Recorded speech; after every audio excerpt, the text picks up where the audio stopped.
Why does Blackpink keep disappointing and betraying their own fans, despite having almost no comebacks to disappoint them with? Blackpink just celebrated their 10th anniversary, and somehow the celebration managed to be one of the most disappointing things to happen to them since their debut. And look, if you've been in Blink for any length of time, you already know that disappointment and Blackpink go hand in hand. Not because of the girls themselves necessarily, but because between YG Entertainment's complete inability to manage this group and the controversies that have piled up over the years, this fandom has spent more time frustrated than it has celebrating. We're going to go through all of it today, chronologically, from the very beginning to literally last week.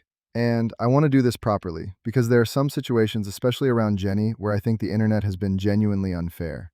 And there are others where, honestly, I get why people are upset. But before we get into any of that, let me tell you where this whole thing ends up. Because the 10th anniversary situation that just happened last week, that's where I'm finishing this video. And once I've walked you through the full history of how YG has treated this group and its fans, what happened on August 8th is going to make complete sense in the most depressing way possible. The controversy wasn't the debut. The controversy was everything YG decided to do or not do after it. In 2017, Blackpink released exactly 4 songs for the entire year. Not an EP, not an album, 4 songs. While their peers at other companies were dropping full albums, doing variety shows, building parasocial relationships with fans through content, YG was sitting on one of the most talented girl groups in K-pop and apparently just choosing not to use them. The fandom started a phrase that became a whole meme. YG keep them in the dungeon. And I know that sounds dramatic, but when your group goes on content blackouts for months at a time, when fans genuinely don't know if their group is still active, that's where dark humor comes from. By 2018, the girls had done a world tour with Dua Lipa as their opener, which is wild to think about now.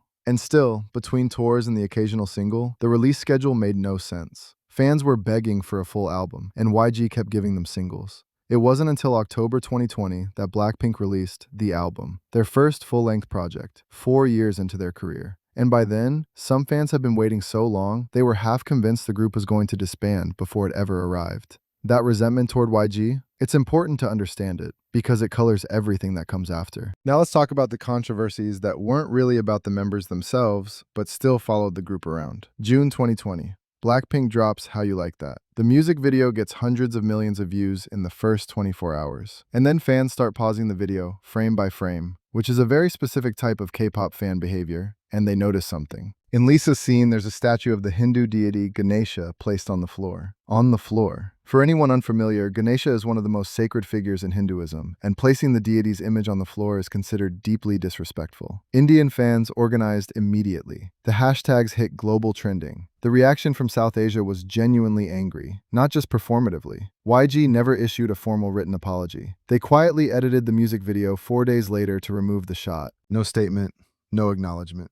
Just a silent edit, as if it didn't happen. And that became kind of the template for how YG handles any controversy that touches the group. Ignore it publicly, make a quiet adjustment if legally or commercially necessary, move on. Fans noticed. Same album era, October 2020. Lovesick Girls drops. Jennie wears a nurse outfit in one scene. The Korean Health and Medical Workers Union filed a formal complaint, calling it sexual objectification of nurses. The scene got censored from broadcasts. Were either of these the members' fault? Almost certainly not. These are styling and creative decisions made by directors and label executives, but they happened under YG's watch, with no real accountability from the company that was making the decisions. Before I get into this one, let me tell you what we're building toward. Because we haven't gotten to the N-word leak from 2025 yet, and that situation is more complicated than most people gave it credit for, that's coming up. But first, the one that started before any of that, the Jennie lazy narrative. It's been following her since 2019, and it has not stopped. Let me give you my actual read on this, rather than just recapping what happened, because I think both sides of this have been argued badly. The original criticism started around 2019 performances, where her energy noticeably dipped compared to the other members. YG confirmed she had been sick and was performing through illness. And honestly, at that point, if you watch the footage with that context, it tracks. She looked unwell. She pushed through anyway. That takes something. But it kept happening. Different shows, different eras. Clips would surface of Jennie doing noticeably less, stopping mid-choreography, or looking visibly checked out while Jisoo, Rosé, and Lisa were going full effort next to her. The 2022 Jimmy Kimmel performance became a flashpoint when she modified a section of the choreography to focus on her rap delivery, which is actually a defensible stage decision. You prioritize what matters, but the internet clipped it, labeled it lazy, and it spread. Then June 2023. She leaves a Melbourne concert mid-performance.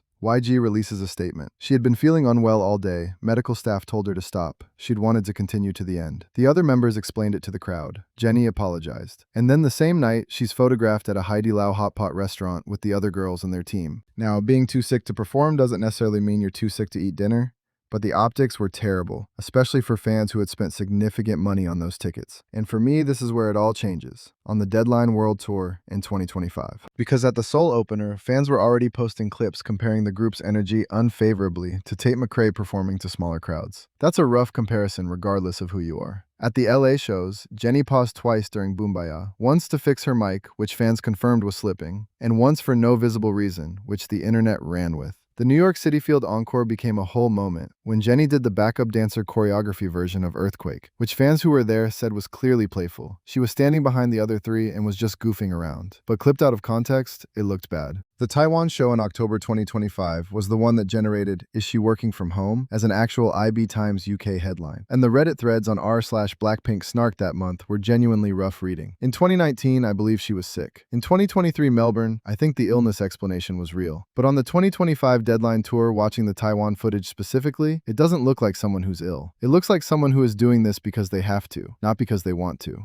And that is a more uncomfortable conversation, because that means the question isn't, should we give her more grace about health issues? The question becomes, what is happening inside this group that someone can perform at that level on a stadium tour they've worked their whole career to headline? I don't have a clean answer to that, but I think it's the right question. While all of this is playing out publicly, there's a business crisis running underneath it that fans were watching in real time.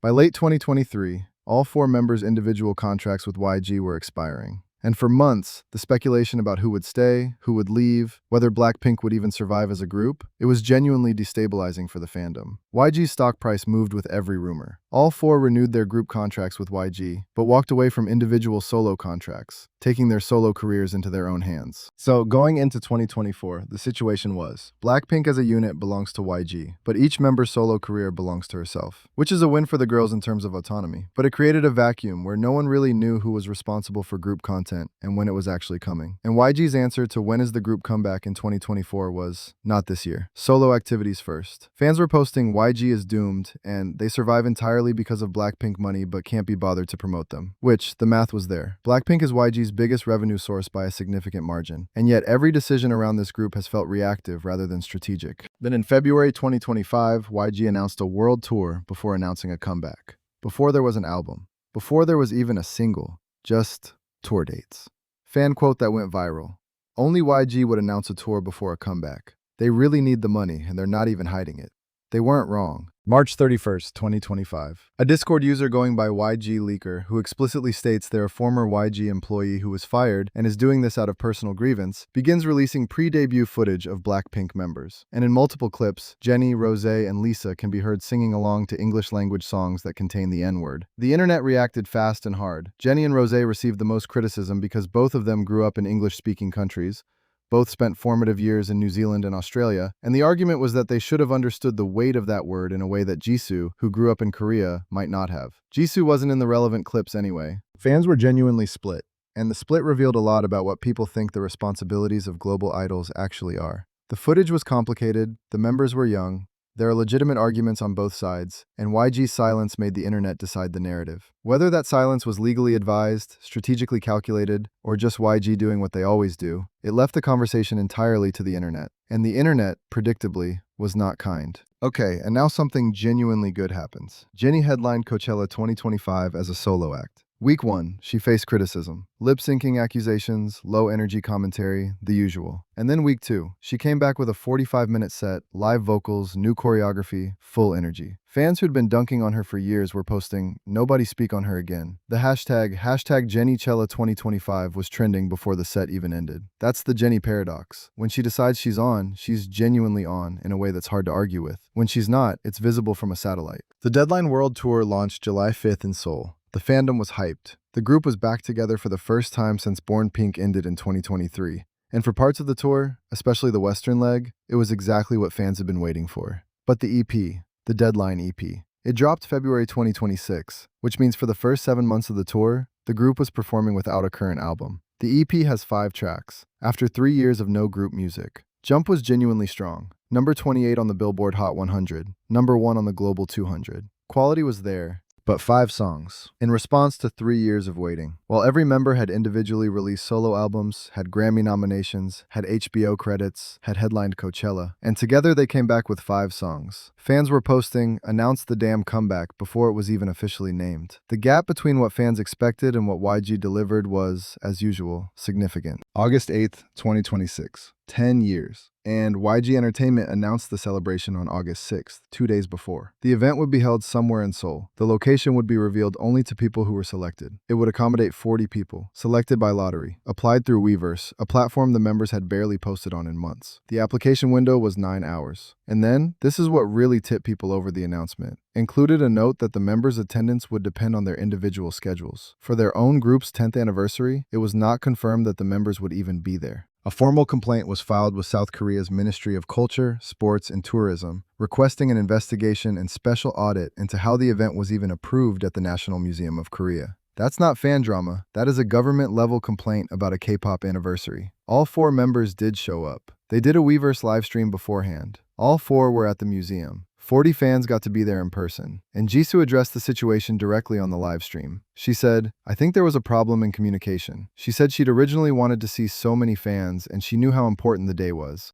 Then she posted a written message to the fan community. She wrote, "This anniversary feels like a day full of regret. Knowing how many Blinks are upset weighs heavily on me. I haven't forgotten that it's Blink who made Blackpink shine like this. I'm sorry again for the disappointment." Jisoo apologizing for how her own group's 10th anniversary was handled, because of decisions made by YG Entertainment. A Korean commentator made a point that's been circulating since. The members aren't entirely off the hook either. Blackpink have been in this industry for 10 years. They have leverage. They have personal teams. At some point, someone representing one of the 4 biggest solo artists in K-pop could have looked at the plan. 40 people, 2 days notice, maybe we'll show up, and said, "This isn't good enough." Whether that conversation happened and was ignored, or whether it didn't happen at all, nobody has said. What I know is this: Jisoo was the one who apologized, not YG. And that tells you everything about the relationship between this company and this group. I don't know what the next chapter looks like. YG's 2026 roadmap apparently had no specific group plans for Blackpink in it, which is already generating the next wave of frustration. Whether this group has another era in them, or whether we're in the slow, quiet end of something, I genuinely don't know. What I know is that the fans who've been here since Whistle in 2016 deserve better than what August 8th looked like. Leave your thoughts in the comments, subscribe if you're new, see you in the next one.